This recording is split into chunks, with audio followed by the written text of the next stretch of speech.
Betawi ini masyarakatnya adalah ahli sunnah wal jamaah, kulturnya, maka saya mengusulkan kepada pemerintah pada waktu itu agar diberi nama Muhammad Hasyim Asy'ari.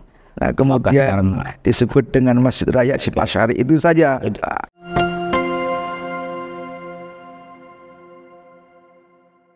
Assalamualaikum warahmatullahi wabarakatuh. Alhamdulillahirrahmanirrahim. Di hadapan saya ini ketua saya ini, pemirsa YouTube Masjid Raya Kiai Hasyim Asy'ari. Beliau ini ketua PWNU DKI Jakarta, ketua saya lah, Bapak Dr. Kiai Haji Samsul Ma'arif. Terima kasih Pak Kiai sudah hadir sini. Sehat Kiai ya?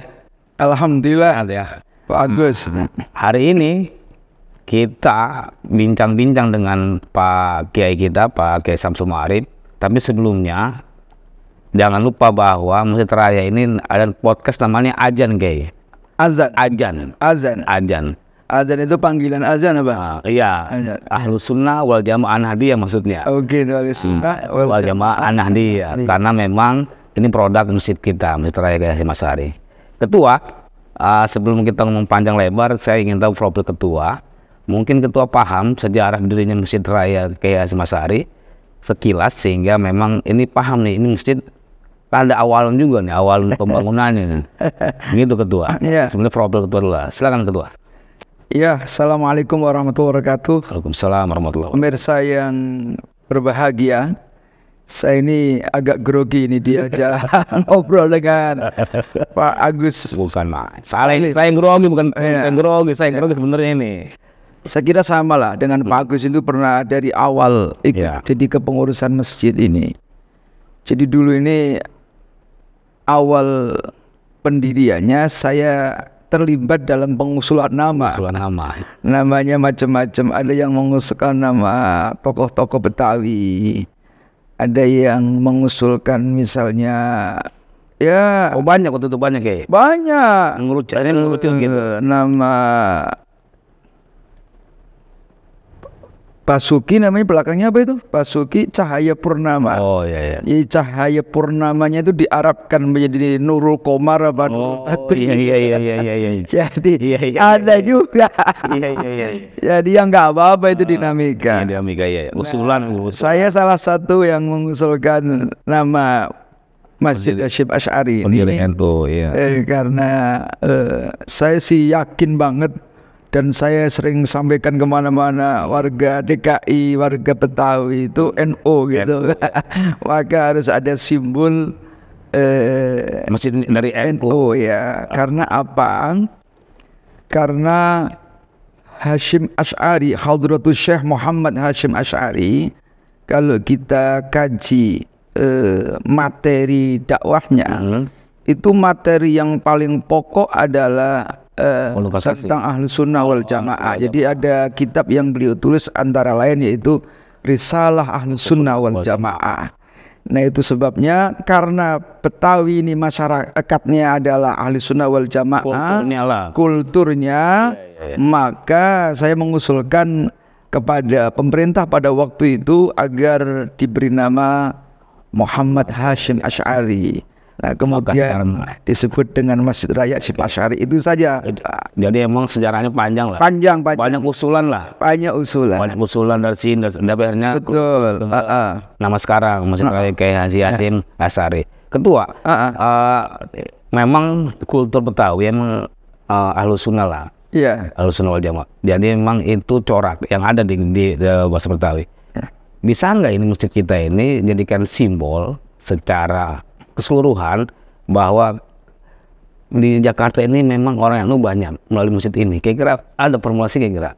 Iya, justru ke depan harus mulai kita pikirkan bahwa kalau mau mengkaji secara komprehensif tentang pemahaman keaswajaan, datanglah di Masjid Hasyim Asy'ari. Makanya saya mengusulkan ini ruangan kita jadikan mungkin pojok Hasyim Asy'ari gitu kan, atau nama apapun, yang penting bahwa disinilah dijadikan pusat studi gerakan pemikiran Harokah ya kan, Fikrah Hadratus Syekh Hasyim Asy'ari. Terus kita kaji, mungkin ya nanti bisa pelan-pelan lah ya. Pelan-pelan lah. Ada yang gagasan dan juga fasilitas. Benar. Mesti dibarengin itu. Benar. Betul gitu ya. Karena kita sudah menjadikan nama besar itu Hadratus Hasyim Asy'ari. Apa bedanya dengan masjid-masjid yang lain? Jadi masjid ini harus punya ciri khas sendiri. Ciri khas khususon tersendiri. Ada ciri khas, yaitu kajian lengkap tentang ya gerakan dan pemikiran ya. Iya Ketua. Jadi memang tuntaslah cerita tentang apa, tentang bagaimana ini mengembangkan syiar Ahlussunnah memang bisa kemana-mana sampai.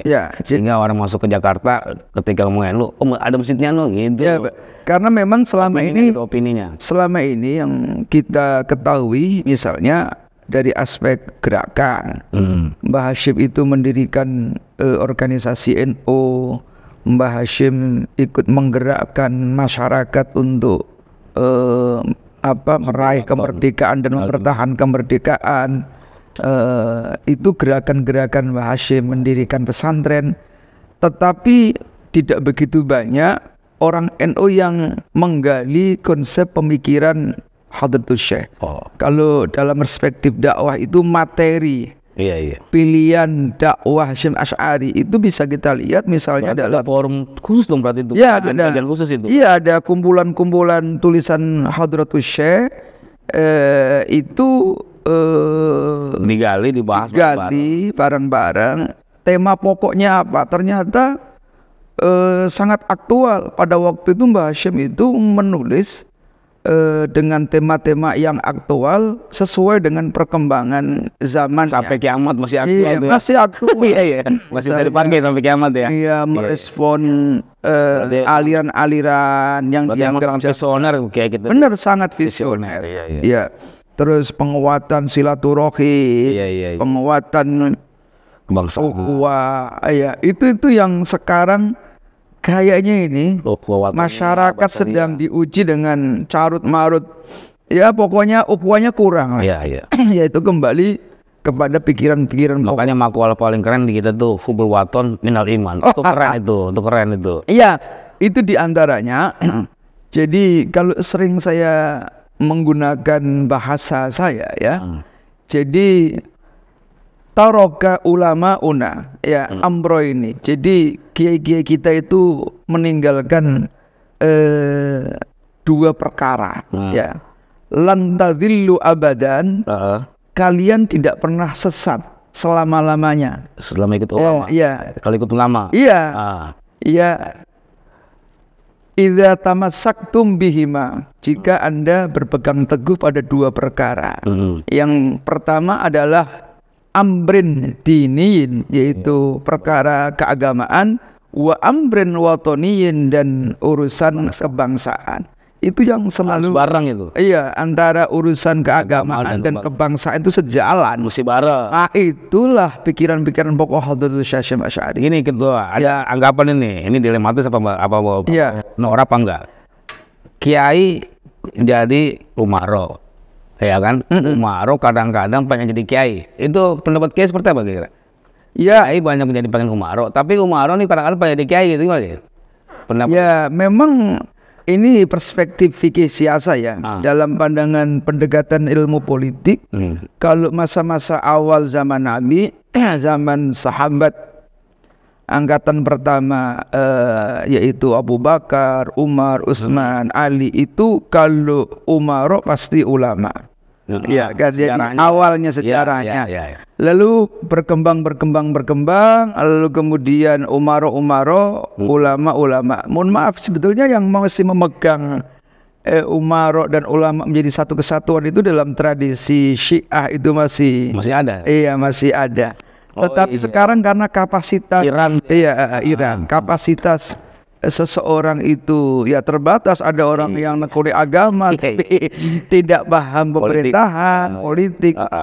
Sementara sebaliknya orang yang katakanlah orang NU sekalipun itu ya, yang terjun dalam bidang politik, tahu-tahu agamanya kurang.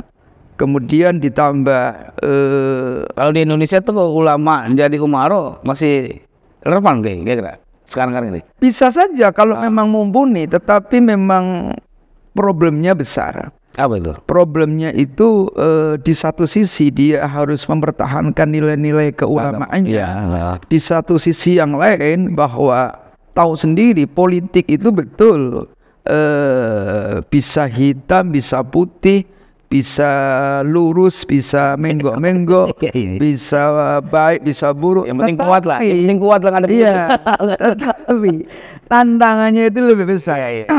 Misalnya ya, saya ini kadang-kadang satu sisi kepingin nih, kalau begitu tokoh-tokoh Islam, mobil khusus NU itu ya, supaya bisa menjadi pejabat dari kiai jadi pejabat, tapi kadang-kadang warga NU-nya kadang-kadang malah mintain proposal. Jadi umarohnya itu jadi bupati pusing deh gua. Dimintain ini itu, akhirnya mau ngasih harus diatur-atur bagaimana caranya Ada bisa undang-undang melanggar ya. aturan. Ada undang-undang. Nggak ngasih dianggap pelit. Loh, udah dipilih. Lupa kacang-kacangnya. Ini problem. Nah, Iya. nah ya bagi saya sih monggo-monggo aja asal bisa Yang konsisten. penting kapasitasnya cukup. Ya dulu Idam Khalid itu yang hebat itu. Kita setelah itu hampir jarang mendapatkan orang yang sekelas Idam Khalid. Iya. Ya. Nah mungkin sekarang baru kita dapatkan Ki Ma'ruf Amin. Amin. Ya.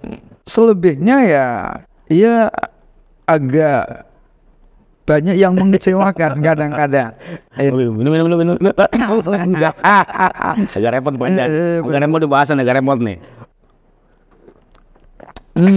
Kopi. Kalau Kiai NU memang berpengalaman di legislatif, Kiai, yang saya pahami. Iya. Memang di eksekutif itu terkadang ulama-ulama NU ini pengen eksekutif itu yang kadang-kadang mungkin perlu pembahasan khusus dari PBNU, kapasitas segala macam. Gimana menurut Kiai? Ya memang ke depan kalau lihat konsep PBNU ke depannya ya itu mempersiapkan bahwa kader-kader NU ke depan itu harus Di setiap lini lah. setiap lini ada orang-orang yang Siap.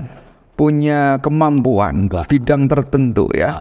Jadi betul. dibagi-bagi sudahlah, yang kiai saja, Harus pilih gitu kan. yang ngurusi pondoknya, ya lalu kader NU yang lain yang punya kemampuan dalam bidang ekonomi, tambang ya, sekarang yang lagi rame tambang, itu harus ada sehingga ketika NU mendapatkan amanah misalnya sudah siap dikelola secara baik. Lalu bidang manajemen punya semua gitu. ya sudah oke lah kira-kira. Sekarang banyak kok anak-anak NU yang sudah pintar-pintar. Nah Kiai biar jaga gawang membesarkan pondoknya, jangan tergiur dengan politik gitu. Artinya mesti hati-hati. Hati-hati. Iya. Walaupun demikian tetap kita menghargai manakala ada kiai yang terjun dalam bidang politik, mau daftar gubernur apa itu terserah, tapi ini hati-hati. Ya, karena di tubuh mereka ada NU-nya soalnya. Bukan jebakan Batman. Iya. Iya, kalau ada orang yang usil gitu ya, kalau nggak paham betul pengalaman birokrasi babak belur, Stres kalau nggak babak belur banyak. Sudah yang pernah lah. Saya tidak harus menyebut. Minimal marwahnya terganggu. Iya. Ya. Marwah Kiai terganggu kadang-kadang kalau ketika jadi umaron dia. Benar. Nah gini Kiai ini kan kebetulan ketua PWNU DKI Jakarta. Ya, kenapa? Ormas terbesar sedunia. Sedunia. Akhirat. Di dunia akhirat paling banyak kita. Iya. Nah, apa pesan Kiai kedua terhadap besok kita mau pilkada nih DKI Jakarta? Kira-kira seperti apa? Harapan atau pesan atau gimana supaya ini pilkada DKI Jakarta aman-aman aja, yang kepilih memang sesuai harapan rakyat. Silakan Kiai. Ya kalau persiapan sih nggak ada persiapan apa-apa kita. Hanya begini, kita ini kan punya tanggung jawab yang sama dengan pemerintah. Ya. Artinya ketika ada hajat pemerintah, kita punya kewajiban untuk mensukseskan, termasuk pilkada ini. Karena kita ini akan memilih pemimpin, pemimpin yang baik, insya Allah akan mengantarkan Jakarta yang lebih baik. Nah, pemimpin yang baik itu harus dimulai dari proses yang baik, yang benar dan baik. Jadi tugas para tokoh agama itu tidak hanya sekedar mengusung akad hukum gitu ya, tapi memberikan arahan yang positif dari awal, ya kan, kepada para politisi. Politisi itu harus tegak lurus, berpegang pada aturan, jangan melawan hukum, jangan asal ingin mendapatkan kemenangan. Itu sejak awal harus disuarakan oleh para ulama dan kiai. Bahkan saya itu pernah menyampaikan loh Pak Agus, begini, pelaksanaan pemilu misalnya termasuk pilkada itu bisa saja dijadikan materi khutbah. Maksudnya agar mari pemilu pilkada ini menjadi pilkada yang bukan kampanye, bukan kampanye, mengajak supaya damai, kondusif, gitu. Kondusif. Kalau itu umum, itu boleh itu ya, itu umum, boleh, harus lah. Bahkan kriteria seorang pemimpin itu perlu disampaikan. Kriterianya aja, tapi kriterianya tidak menyebut orang per orang. Itu namanya kampanye di masjid, namanya kampanye di masjid. Iya, termasuk menjadikan materi dakwahnya tentang penyelenggaraan yang baik, penyelenggaraan yang berkualitas. Gimana formulasi supaya itu kerucut pemerintah, tokoh masyarakat, sehingga khutbah itu kompak isinya itu. Kira-kira gimana formulasi dengan MUI segala macam? Begini. Gimana itu? Sebetulnya sudah dimulai dari ulama-ulama terdahulu. Ulama terdahulu itu memberikan pesan setiap. Itu kan inisiatif sendiri kalau dulu. Betul. Ini kan musik konsensus nih, konsensus. Ya, ada pesan begini Pak Agus. Yang ini kadang-kadang tidak dipahami oleh sebagian khotib kita. Khotib Jumat itu kalau mengakhiri khutbahnya dia berpesan, "Faya ibadallah, innallaha ya'muru bil adli wal ihsan." Itu sebetulnya pesan politik, ya kan? Ya, harus adil. Allah memerintahkan adil dan ihsan. Itu pesan-pesan politik, karena ini dulu pernah digunakan oleh para kiai ketika zaman Umar ibnu Abdul Aziz. Ketika soalnya jemaahnya nggak paham bahasa Arab banyak gitu. Jadi itu bukan khotibnya juga paham. Ini pesan politik ini. Jadi Umar ibn Abdul Aziz itu melihat praktek politik yang buruk, tidak adil, tidak ihsan, akhirnya minta tolong pada para kiai. Kiai menyampaikan pesan itu setelah Jumat selesai, orang ngantuknya udah hilang, udah bangun, udah amin barakallahu li amin. Itu kan sudah dengar semua tuh, baru ditutup. Innallaha ya'muru bil adli wal ihsan. Ini pesan politik loh. Tapi untuk kebaikan. Untuk kebaikan. Tapi pesan-pesan universal. Tidak provokasi sih. Iya.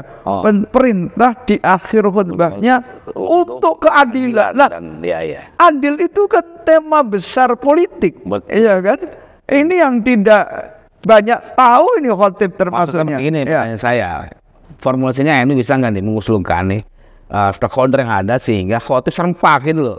Jumlah berapa begitu maksud saya, kira-kira formulasinya untuk itu. Kalau saya pribadi sih ya, itu kan ide, termasuk saya sampaikan dalam beberapa tulisan gagasan, tapi kan belum tentu kiai-kiai lain menerima. Karena itu dianggap apaan sih kiai kok ngurusi, tapi ini persoalan nilai-nilai universal, keadilan, ya. Jangan sampai begini, ihsan itu memberlakukan orang lain di atas rata-rata, Pak. Nah, orang politis ya punya kecenderungan kalau sedang bertarung itu orang lain dianggap anjing, dianggap musuh, dianggap apalah ya. Pokoknya dijatuhkan. Allahu Akbar. Dalamnya lah. Bahkan kadang-kadang dibuka aibnya, dihina. Pokoknya apalagi sekarang nih. Nanti lihat aja yang nyalon itu ya. Tiba-tiba kelakuan yang nggak tahu benar apa salah difumbar, dicari. Dia memperlakukan lawan politiknya Mencari tidak aib. adil dan tidak ihsan. Mencari aib Iya, lawan mencari politik. aib. Nah, ini yang harus dijadikan tema besar saja. Tema besarnya keadilan. Keadilan itu termasuk jangan sampai kita menghakimi lawan politiknya hanya ingin menjatuhkan orang tersebut. Betul. Nah, Hati-hati berarti. hati-hati. Kalau mau puji-puji aja calonnya sendiri, Iya. gitu kan? Iya. Ini kayak terakhir kayak Ya. statement lah. Ya. Apa pendapat Kiai bahwa NU sebagai ormas terbesar di Indonesia, di dunia, lalu mendukung kondusif masyarakat? Kira-kira seperti apa NU terhadap masyarakat Jakarta lah khususnya, dan pemerintah bagaimana korelasinya gitu? Oh iya, ini DKI pada khususnya kan punya tanggung jawab besar. Konsep aglomerasi terutama ya. Aglomerasi itu kalau dilihat dari konsep secara umum adalah menyatukan dari beberapa daerah menjadi satu wilayah atau beberapa jenis menjadi satu jenis. Itu aglomerasi, termasuk konsep yang ada dalam undang-undang baru ini ya, DKJ. daerah khusus Jakarta. Bisa jadi ke depan ini konsep secara geografis akan disatukan, misalnya Jakarta, Bekasi, Bogor, Tangerang, ya, sampai Cianjur, sampai Cianjur ya. Saya kira ini butuh pemikiran yang bisa kita bahas bersama, tidak hanya pihak pemerintah, tapi tokoh-tokoh agama harus memikirkan. Bersama-sama. Ya, karena ini bisa saja konsep amar ma'ruf nahi mungkar. Iya. Konsep bagaimana masyarakat itu agamis.